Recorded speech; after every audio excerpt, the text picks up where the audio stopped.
While I was in college at Wayne University, my student job was at the college television station.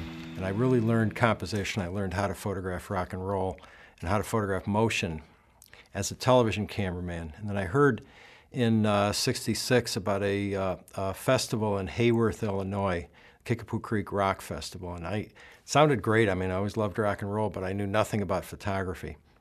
Still photography, that is. I borrowed a Minolta camera from one of the other engineers, managed to get credentials for the festival, which were a lot easier to get in those days.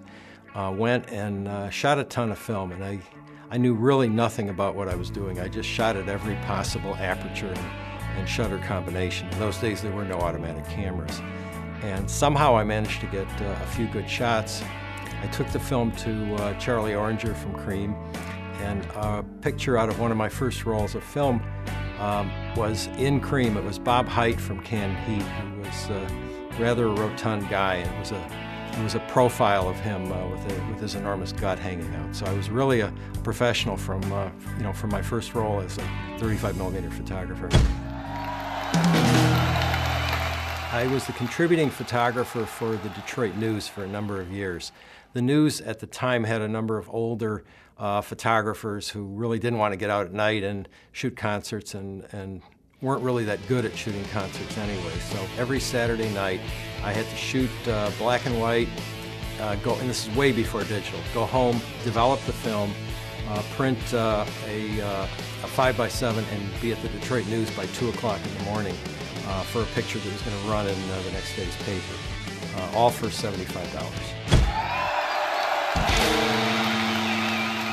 I photographed hundreds and hundreds of concerts in Detroit, at Pine Knob, at the Royal Oak Theater, at Cobo Hall, at Joe Louis Arena.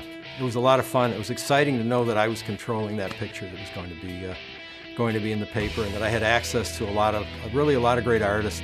I was selling to Cream. I had a top photo agent in New York, Starfile Photos, that distributed pictures of mine all over the world. I was in tons of magazines.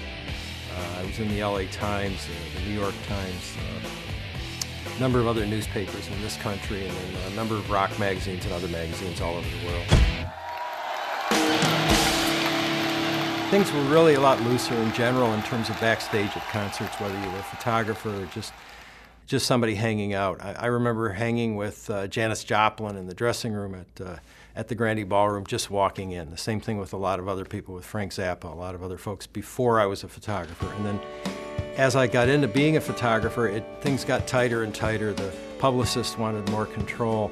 The record companies wanted more control. The artists wanted more control. It's just capturing a particular second, capturing an emotion. And to be able to share that moment with a lot of people that weren't there, just to capture some real beauty in the concert and the event. I wouldn't trade the memories that I have with rock and roll and with music for anything.